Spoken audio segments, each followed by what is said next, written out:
Hey guys, this is Sean with Integrity Ranch. Today I was going to give you guys some dimensions and kind of go over the details on our goat and sheep proof guard dog feeder. So, start, I guess you need skids, whether you use 4x4s or some 4x4s or some old kind of rounded post is what we use because we had them. So you need those. You need a couple treated 2x6s to hold your back together there and to set your feeder on. And then you need some bungees to hold your feeder down.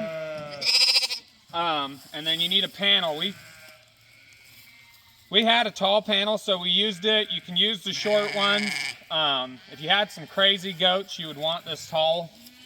You'd want it to be this tall. But I was going to show you guys this corner here. You don't need to cut your panels, because if you cut them, then you gotta, if you cut here, you gotta cut out this little section, and you just start getting shorter and shorter.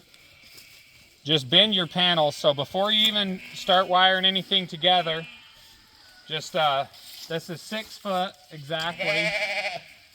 So it's 6 foot long by 4 foot wide.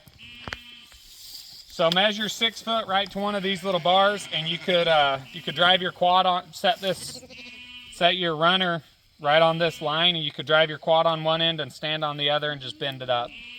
So you can do it by yourself, or if you got two fat friends, you can have one of them sit on each side. So yeah, it's 4 foot this way. Because this was taller, I cut a little spot here to put food in. So the main dimensions, I guess, is kind of back here. So this is just OSB.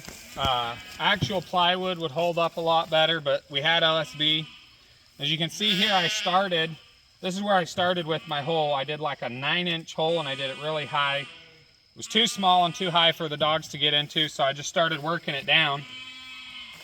And depending on how big your dog is and how aggressive your goats or sheep are to get dog food, this is kind of where we're at. We're at about 21 inches to about 33 and a half, but it's kind of ovaled. This hole's a little bit ovaled because we're only about 10 and a half wide by 13 tall here on our hole, and that's what's working the best. We haven't had any problems with goats getting in, and this is plenty big. The dogs are comfortable to get in and out.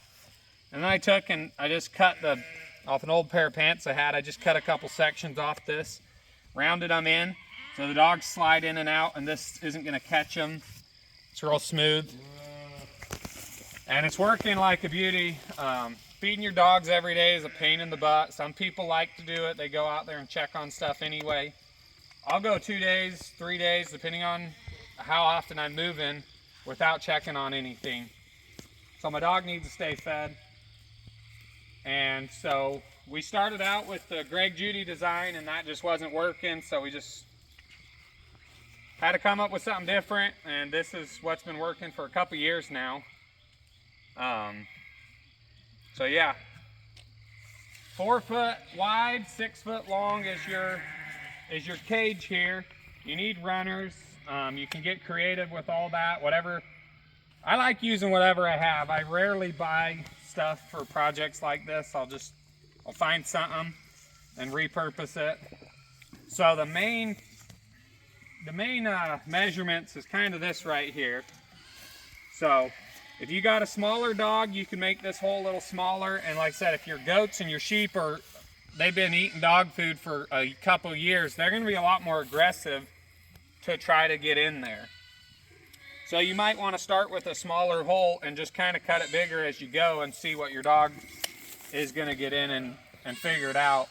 Some dogs are a lot smarter than other dogs, so you kind of got to pay attention and make sure your dog's getting fed. But I think that was everything.